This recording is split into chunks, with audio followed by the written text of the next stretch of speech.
اور کچھ نہیں حضور صلی اللہ علیہ وسلم کا فرمان ہے، بس اس فرمان کی عمل کرتے ہوئے ہم محافل کو منعقد کرتے ہیں۔ فرمان کیا تھا؟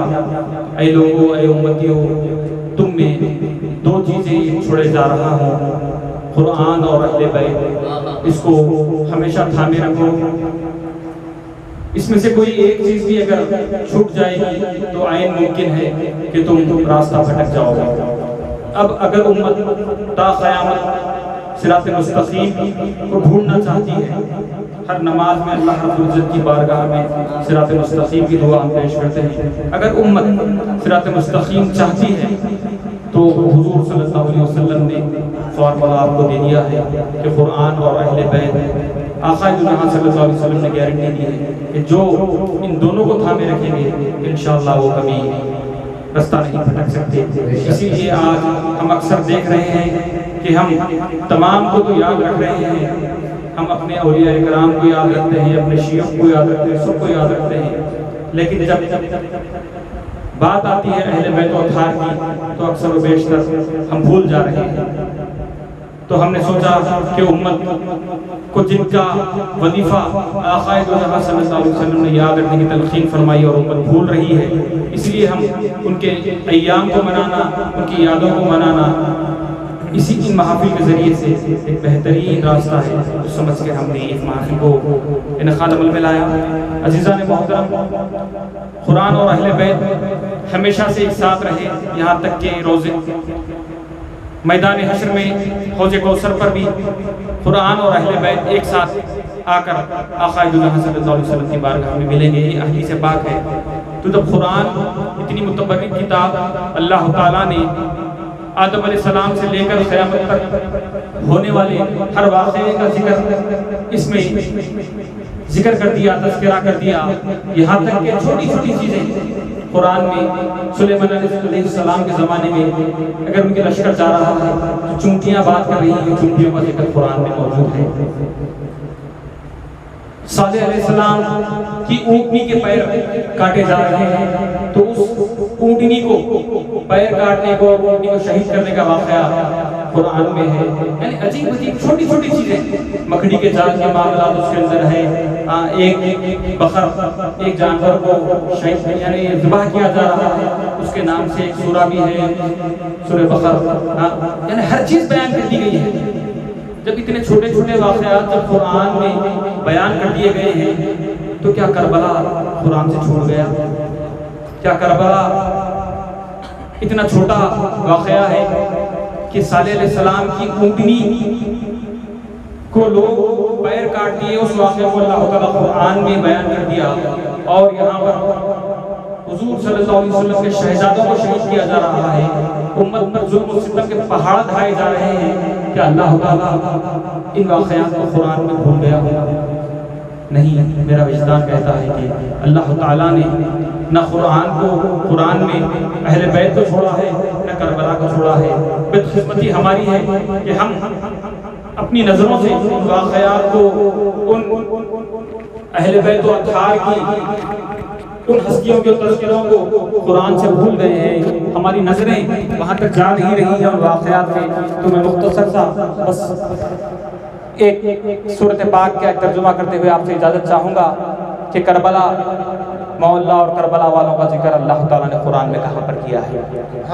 عزیزان محترم، ایک چھوٹی سی سورت ہے جو ہم اکثر نمازوں میں تلاوت کیا کرتے ہیں۔ اعوذ باللہ من الشیطان الرجیم، بسم اللہ الرحمن الرحیم، والعصر ان الانسان لفی خسر، والعصر ان الانسان لفی خسر۔ اللہ تعالیٰ قسم ہے زمانے کی، اللہ تعالیٰ قسم کھا رہا ہے زمانے کی۔ والعصر اس کا ترجمہ ہے قسم ہے زمانے کی۔ پھر اس کے بعد ان الانسان لفی خسر، بے شک انسان خسارے میں ہے۔ عزیزان محترم، اللہ تعالیٰ کس زمانے کی قسم کھا رہا ہے؟ اللہ تعالیٰ کس زمانے کی قسم کھا رہا ہے؟ وہ کون لوگ ہیں جن کو اللہ تعالیٰ خسارے میں ہے کہہ رہا ہے؟ ان الانسان لفی خسر، انسان خسارے میں ہے۔ کیا دو انسان خسارے میں ہیں یا تمام انسان خسارے میں ہے؟ اس کا کوئی ذکر نہیں۔ تو والعصر زمانے کی قسم، انسان خسارے میں ہے۔ پھر اللہ تعالیٰ اگلی آیت میں ترجمے میں فرماتا ہے الا الذین آمنوا وعملوا الصالحات وتواصوا بالحق وتواصوا بالصبر۔ عزیزان محترم، اس کا ترجمہ ہے سوائے ان لوگوں کے جو ایمان لائے، الا الذین آمنوا، سوائے ان لوگوں کے جو ایمان لائے اور نیک عمل کرتے ہیں، الصالحات۔ جو لوگ یعنی قسم ہے زمانے کی، خسارے میں ہے انسان، یعنی تمام انسان خسارے میں ہے، یہاں تک تو اللہ تعالیٰ فرما دیا۔ اس کے بعد کہہ رہا ہے سوائے ان لوگوں کے، پھر ایک اللہ تعالیٰ کیٹیگری بتا رہا ہے ان لوگوں کو چھوڑ کر تمام لوگ خسارے میں ہیں۔ کون لوگ وہ؟ پھر ان کی نشاندہی کی اللہ تعالیٰ کر رہا ہے کہ سوائے ان لوگوں کے جو ایمان لائے اور نیک عمل کرتے ہیں، صالحین ہیں، اور حق کی تلقین کرتے ہیں اور صبر کی تاکید کرتے ہیں۔ عزیزان محترم، ایمان سے بتائیے آقا دو جہاں صلی اللہ علیہ وسلم کی ساری امت میں 1400 سال کی تاریخ میں کربلا سے بڑھ کر صبر کرنے والے واقعات کوئی ہیں؟ امام حسین عالی مقام سے بڑھ کر کوئی صالحین ہے؟ امام علی مقام سے بڑھ کر حق کی تاکید کرنے والی کوئی شخصیت ہے؟ اللہ تعالیٰ فرما رہا ہے کہ بس تمام انسان خسارے میں ہیں، سوائے ان لوگوں کے۔ کون؟ جو لوگ ایمان لائے۔ امام علی مقام سے بڑھ کر ایمان کس کا ہے؟ بلکہ جو ان کو نہ مانے وہ بھی ایمان ہے، بلکہ وہ کامل ایمان ہے۔ خواجہ ہند شاہ اسد حسین، بادشاہ اسد حسین، دین اسد حسین، دی پناہ اسد حسین، دین اسد حسین، مکمل دین ہی حسین ہے، تو ان سے بڑھ کر ایمان والے کون ہو سکتے ہیں؟ اللہ تعالیٰ فرما رہا ہے الا الذین آمنوا، تو ان سے بڑھ کے کون ہو سکتا ہے؟ الا الذین آمنوا، سب سے بہترین ایمان والے وہ ہیں۔ تو اللہ تعالیٰ ان کے زمانے کی قسم کھا رہا ہے، ان کو چھوڑ کر جتنے لوگ ہیں وہ خسارے میں ہیں۔ وعملوا الصالحات، ان سے بڑھ کر نیک عمل کرنے والا کون ہو سکتا ہے؟ جن کو دیکھنا عبادت، جن کا ذکر کرنا عبادت۔ حضرت ابوبکر صدیق رضی اللہ تعالیٰ عنہ سے پوچھیں کہ مولا علی مشکل کشا کو دیکھنا عبادت، ان کا نام لینا عبادت، یہ وہ شخصیتیں ہیں جن کے ذکر سے، جن کے چہروں کو دیکھنا عبادت ہے، تو ان سے بڑھ کے صالحین کون ہو سکتا ہے؟ اللہ تعالیٰ فرما رہا ہے آمنوا وعملوا الصالحات، ایمان لانے والے اور صالحین۔ پھر اس کے بعد جو لوگ حق کی تلقین کرتے ہیں۔ عزیزان محترم، واقعہ کربلا ہے کیا؟ واقعہ کربلا سے بڑھ کر 1400 سال کی تاریخ میں حق کی تلقین کرنے والا کون وہ مجاہد ہے جو امام حسین علی مقام سے بڑھ کر حق کی تاکید کی؟ وہ کیا ضرورت آن پڑی تھی جو گھر سے نکل کر کربلا تک پہنچ گئے؟ تھوڑا سا تاریخ، افسوس کہ ہم بھول گئے ان واقعات کو۔ امام علی مقام مدینے سے نکلے کیوں تھے؟ مدینے سے نکلے 28 رجب کو، ایسی کیا ضرورت آن پڑی تھی؟ مدینے میں اتنا ظلم کیا گیا، کربلا میں ہی ظلم نہیں کیا گیا، کربلا سے پہلے بھی بہت ظلم ڈھایا گیا۔ مدینے میں آپ کو اتنا مجبور کیا گیا یزید پلید کی بیعت لینے کے لیے، تو امام علی مقام وہاں سے حکمتاً نکلنا مجبور سمجھے، کیونکہ آقا دو جہاں صلی اللہ علیہ وسلم کا شہر ہے۔ میں نہیں چاہتا کہ اس شہر میں خون ریزی ہو جائے۔ اس شہر کا ادب کرتے ہوئے آپ مولا امام حسین نکل کر مکہ آتے ہیں۔ اس کے بعد مکہ پہنچتے ہیں، مکے میں رہتے ہیں۔ ظالموں کی ظلم کی انتہا دیکھو، جب ان ظالموں کا پتہ چلتا ہے کہ امام علی مقام مکے میں ہے، تو پھر مکہ بھی پہنچ جاتے ہیں ہتھیار لے کر۔ حج کا مہینہ ہے ذی الحجہ، امام علی مقام 8 ذی الحجہ کو مکے سے نکلتے ہیں۔ 8 ذی الحجہ، تھوڑا سا غور کرو یہ کون سے ایام ہیں، یہ کوئی عام دن نہیں ہوتا۔ جب حج کا اعلان ہو جاتا ہے، حاجی احرام بن کر مینا جاتے ہیں حج کی تیاروں میں، وہ ایام کو 8 ذی الحجہ سے شروع ہو جاتے ہیں۔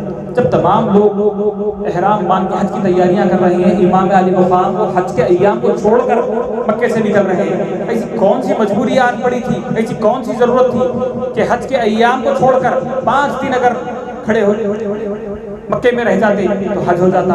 لیکن ظالموں نے اتنی پلاننگ کی تھی کہ امام علی مقام کو پتہ چلا کہ لوگ احرام کی حالت میں ہتھیار لے کر مکے میں گھس گئے ہیں، اور یہاں پر امام علی مقام اور دوسرے آپ کے چاہنے والوں پر حملہ ہونے والا ہے۔ امام علی مقام ڈرے نہیں، ڈرتے تو پھر کربلا کیوں جاتے، ڈرے نہیں، لیکن بس ادب تھا، جس ادب کی وجہ سے مدینے سے نکلے تھے اسی ادب کا لحاظ اللہ رب العزت کا گھر کو دیکھیے کہ اللہ تعالیٰ نے اپنے کلام میں کہا ہے کہ بلدن آمینہ، یہ زمین مکے کی سلامتی والی زمین ہے، میں نہیں چاہتا کہ میری وجہ سے یہ زمین پر خون بہے۔ امام علی مخان نے حج کو مؤخر کر دیا، اس کو چھوڑ کر کربلا کی سوئے چلے۔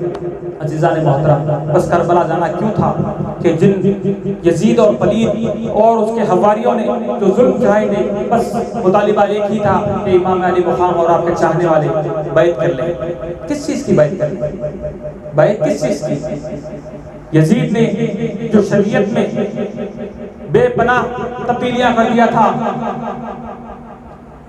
حرام کو حلال قرار دے دیا تھا، سود عام ہو گئی تھی، شراب عام ہو گیا تھا، امام علی مقام دیکھ رہے تھے کہ میرے نانا جان کی شریعت کو پامال کیا جا رہا ہے، ویسے پلید انسان کے ہاتھ پر کیسا بیعت کی جا سکتی تھی؟ وہ حق کی تلقین کرنے کے لیے بار بار اس کو کہے کہ یزید پلید، یہ ہو نہیں سکتا جب تک میں زندہ ہوں، میرے نانا کی شریعت کو میں کوئی خراب کرتے ہوئے دیکھ نہیں سکتا، ہوا اس کے لیے اس کو تلوار اٹھانا پڑے، ہوا میرے چھوٹے چھوٹے ننھے شہداء کو، چھوٹے چھوٹے بچوں کو شہید کرنا کیوں نہ پڑے، میں لٹاؤں گا۔ اس سے بڑھ کے حق کی تلقین کیا ہو سکتی ہے؟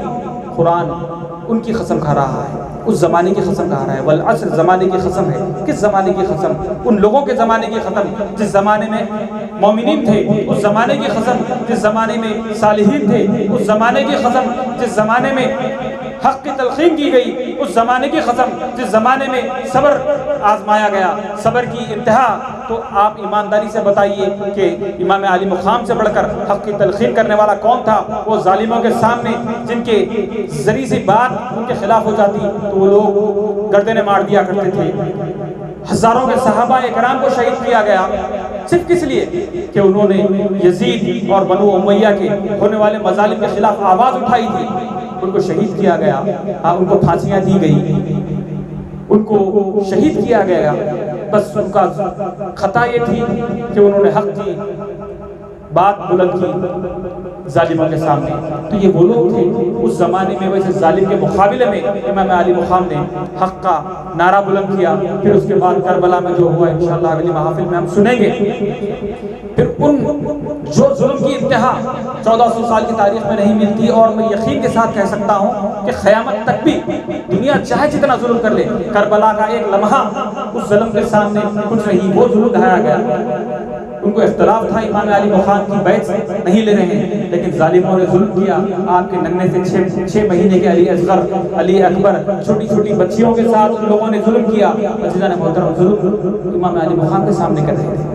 سب سے پہلے امام علی مقام کو شہید نہیں کیا، آپ کے سامنے آپ کے سارے خانوادے کو شہید کیا کہ تاکہ امام علی مقام کو مجبور کیا جائے بیعت کرنے کے لیے۔ یہ ظلم کی انتہا تھی، اس ظلم پر بھی امام علی مقام نے صبر کیا۔ تو اللہ تعالیٰ اس سورہ میں فرمایا ہے قسم اس زمانے کی جس زمانے میں حق ہو، جس زمانے میں صبر ہو، جس زمانے میں مومنین ہو، جس زمانے میں صالحین ہو۔ اور یہ تمام زمانہ کربلا معلیٰ سے بڑھ کر کون سا زمانہ ہو سکتا ہے؟ قیامت تک اس وقت سے بہتر وقت اس آیت مبارکہ کا شاید میں نہیں سمجھ سکتا ہوں کہ کوئی ہو سکتا، کیونکہ وہاں پہ صالحین بھی تھے، وہاں پہ صبر کرنے والے بھی تھے، وہاں پہ حق کی تلقین کرنے والے بھی تھے، بہترین مومنین بھی تھے۔